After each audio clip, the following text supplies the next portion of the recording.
Today I'm going to walk you through step by step how I put together my landscape plans and ideas for the greenhouse you see behind me. Let me start off by saying that I am not a professional landscape designer. I feel like I have a good idea and a good sense of the plants that I like, my planting style, as well as how some plants kind of work together or look together in my garden. First thing I did was I took literally the entire winter here in Wisconsin to figure out what I wanted to put in around the greenhouse. I did a lot of research online. I read a number of books and I looked at a lot of photographs.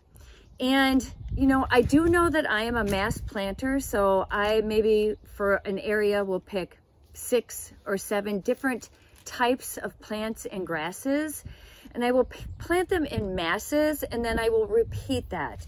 So maybe I have, you know, purple coneflower here, and I have other plants, and then I repeat it here, and then I have other plants, and then I repeat it again. What I did was I really looked around at different photos, and if I found something that I really liked, there was something in that photo that spoke to me, then I tried to figure out what exactly it was about that photograph that I really loved. And maybe it was a plant, or maybe it was how the grasses were interspersed within the plantings, but find what it is that you really like and then figure out what those plants or grasses are.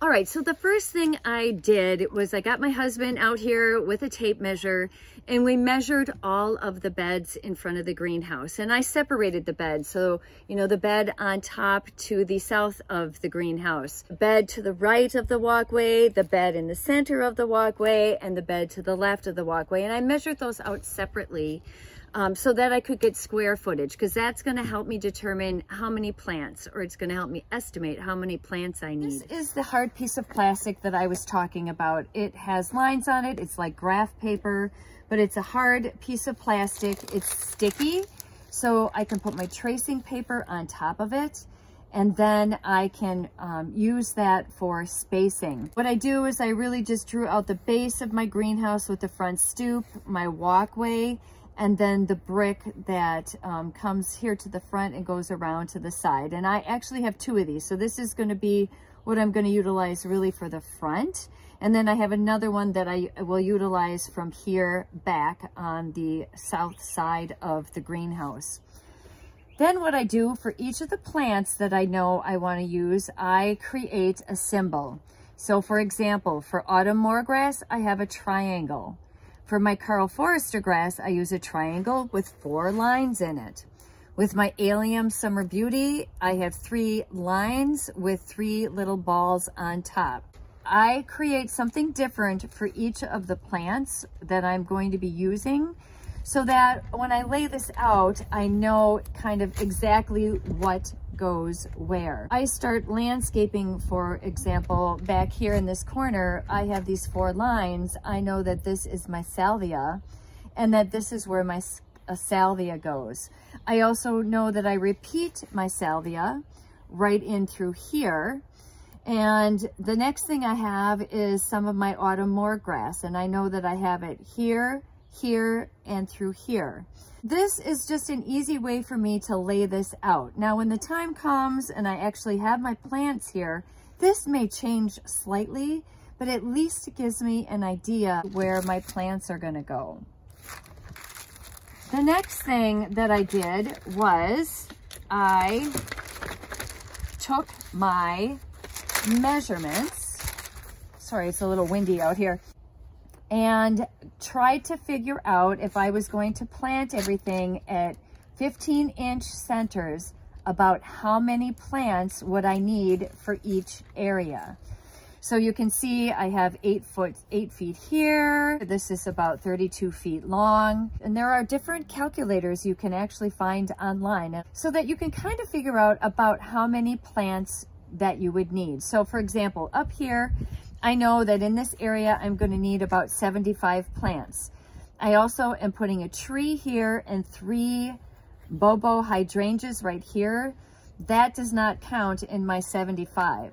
The bed down here, I figured out I need about 225 perennials, and that's going to be all perennials and grasses. So I do this for each of the beds. And then the last thing that I did was I created a spreadsheet. What I've done is I've listed the number of plants that I need for each one. I've listed the plant name. And then for me, it was helpful to have different information like the plant height. And I have plant height with and without the flowers. I also have the plant width, and I also put color in here just because it was helpful for me to see some of the coloring. Let's just take a quick peek at the planting areas here. Here to the right of the walkway will be one area. You can see I put something in this center bed. I am just going to plant annuals in here this year that kind of coordinate with what I put in my 2 containers there. And the rest of this will be the perennials that I laid out. So this whole section here, probably to about halfway back behind the greenhouse. And then all of this area here, starting up here by my container, swinging all the way along the walkway to the lawn and over to where you see the prairie starting. And then really filling as much of that in as possible all the way along the bottom here. And then on the top, you can see we do have the crabapple planted as well as the 3 bobo hydrangeas. And I'll be filling in this bed here all the way along, all the way to the very back as well.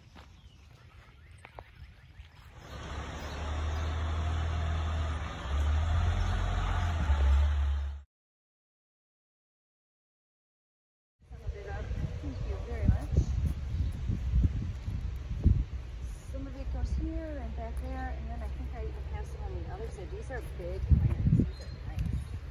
We have 4 more trees. That's it. All right.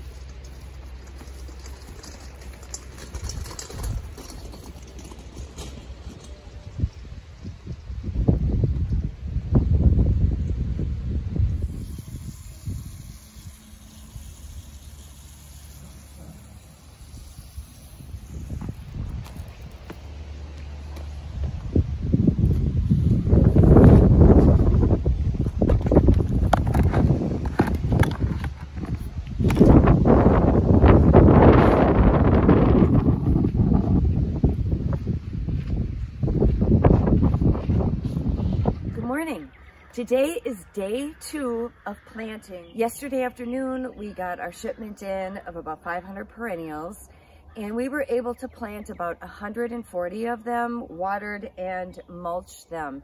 Yesterday was warm, yesterday was windy, so we really wanted to do sections at a time so we could get them in the ground, get them watered, and mulch them. Today, however, is supposed to be overcast and cool, which is like the ideal weather for planting the perennials.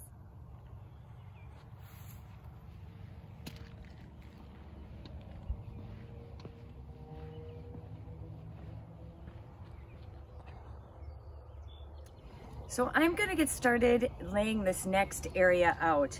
And what I like to do is I like to have my plants, and I also have the plant tags, because what I like to do is I like to kind of remind myself how tall and wide some of these get, so that I kind of am doing just a double check on my placement, and you're able to really kind of adjust this as you're laying things out.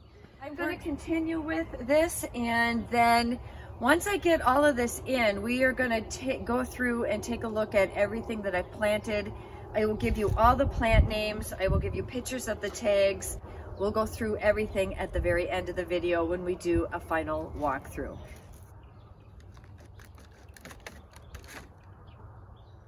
When you're laying out your plants, I want you to think 3s, 5s, 7s, 9s, 11s, 13s, odd numbers of one variety, planted really in waves. You never want anything to be in a straight line. You want it to flow from one plant variety to the next.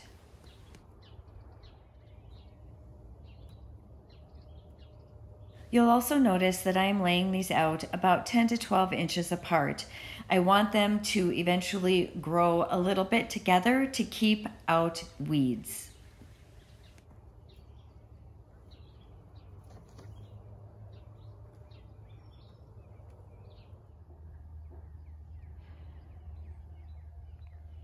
All right, they're all laid out. There's a lot of plants here.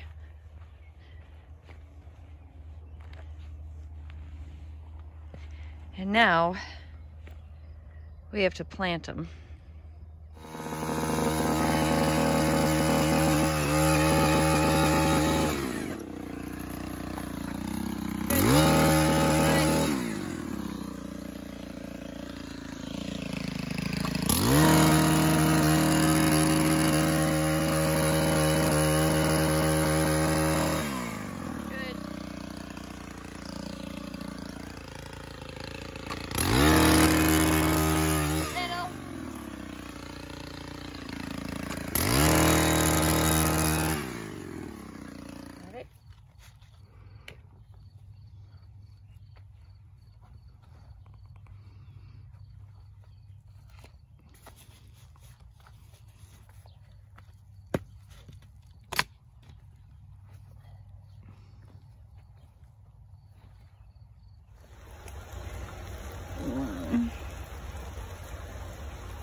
Well, it is going to take time for all of this stuff to grow in. It's so small.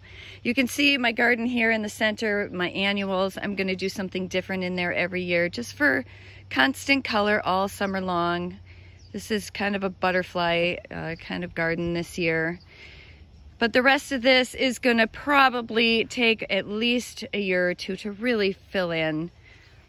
And I will keep you guys posted on that. We'll do summer videos as this stuff is filling in. But you can see everything is planted, everything is mulched, everything looks great after the 2.5 inches we got last night. So that's fantastic.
All right, I am sure that this looks a lot different than it did when I planted. Remember, there wasn't much of anything here. And so some of this stuff here I planted. Like this is the wild lupin I planted. There's one there.